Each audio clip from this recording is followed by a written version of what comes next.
Assalamualaikum warahmatullahi ta'ala wabarakatuh. A'udzu billahi minasyaitonir rajim. Bismillahirrahmanirrahim. Alhamdulillahi rabbil alamin.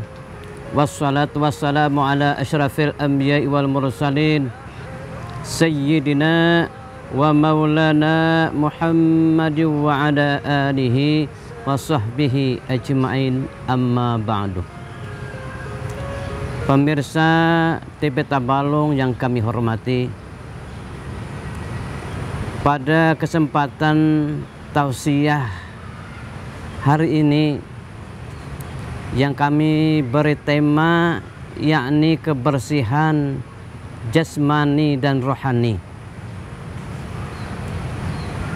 Seorang muslim atau orang yang beriman setiap saat berkewajiban berusaha mencari kesempurnaan.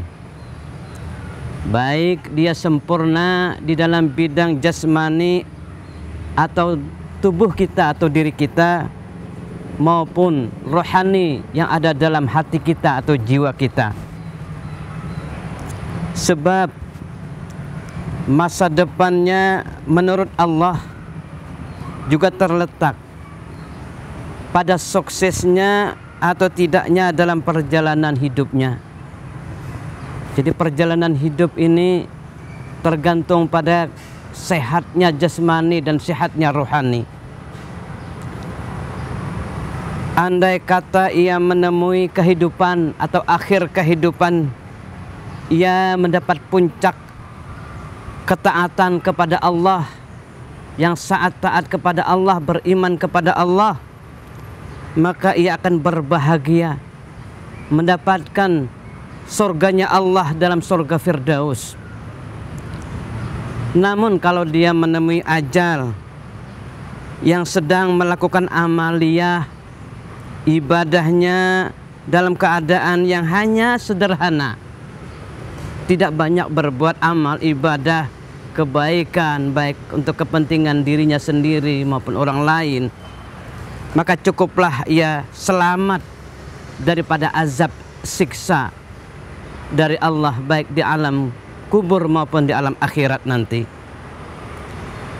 Namun kalau dia meninggal dunia dalam keadaan tidak beriman, beramal ibadah sedikit, banyak kewajiban-kewajiban yang ia tinggalkan dalam kehidupan sehari-hari, dan banyak larangan-larangan Allah yang diterjangnya, yang dilanggarnya, yang diperbuatnya dalam keadaan setiap hari, maka ia akan direnggut dengan siksa yang sangat menyedihkan, siksa yang sangat pedih nanti di akhirat.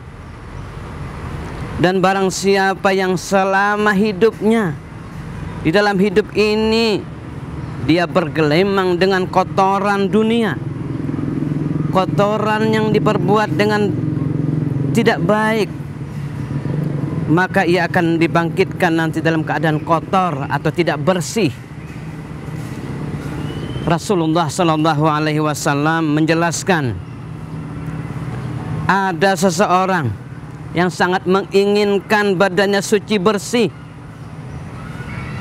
wajahnya berseri-seri, anggota badannya juga bersih, ibadahnya yang suci, ibadahnya yang bersih dari kotoran, bersih dengan melaksanakan taharah, dalam bahasa Arabnya pembersihan menurut syarat dan rukunnya, maka ia nanti dibangkitkan dalam keadaan demikian atau dalam keadaan bersih.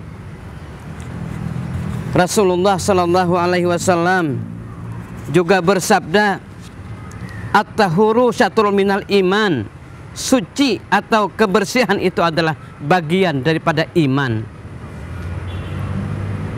Para pemirsa TV Tabalong yang kami hormati, kesehatan, keindahan, kebersihan dan kesegaran baik rohani atau jiwa atau hati seseorang maupun jasmani atau jasad seseorang ialah merupakan rahmat Allah yang sangat tinggi, yang sangat dimuliakan, yang dianugerahkan Allah kepada hamba-hambanya yang beriman. Apa itu harta benda, pangkat dan jabatannya, itu tidak ada gunanya manakala jasmani dan rohani atau tubuhnya dan hatinya tidak sehat. Badan dan rohani yang sehat ialah segala pangkal dan kesenangan dan kebahagiaan. Orang yang sehat jasmaninya, sehat hatinya, riang dan gembira, pikirannya juga segar, ia bekerja dengan rajin dan gembira.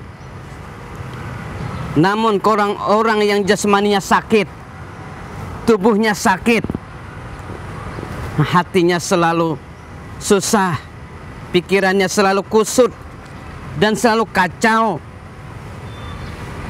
badannya letih dan lesu, nafsu bekerjanya tidak ada.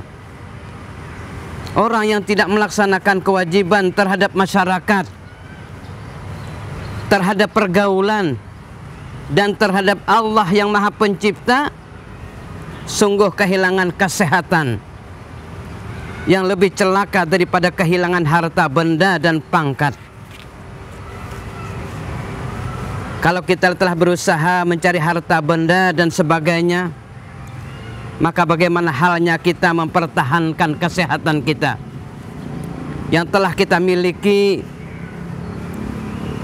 Kesehatan yang ada pada diri kita sering kita abaikan dan sering kita sia-siakan, seolah-olah ia tidak ada harganya. Setelah kita sakit, baru kita menyesal kita mengabaikan kesehatan itu. Namun sesal kemudian apalah gunanya? Para pemirsa TV Tabalong yang kami hormati, kita sadar bahwa lebih mudah dan lebih baik kita ini menjauhi penyakit daripada kita mengobati. Lebih baik kita menghindari dulu penyakit, berusaha jangan sampai ada penyakit yang ada dalam diri kita, ketimbang nanti kita mengobatinya lebih susah. Berhubung dengan itu, sangat beruntung bagi kita kaum muslimin, karena agama Islam memberikan tuntunan, memberikan pedoman kepada kita semua, mewajibkan kepada kita untuk melaksanakan kesucian atau kebersihan kepada kita, yang dalam istilah syara disebut taharah. Setiap kaum muslimin wajib melakukan taharah atau kebersihan lebih dahulu sebelum dia melaksanakan ibadah-ibadah yang telah ditentukan oleh Allah Subhanahu wa ta'ala.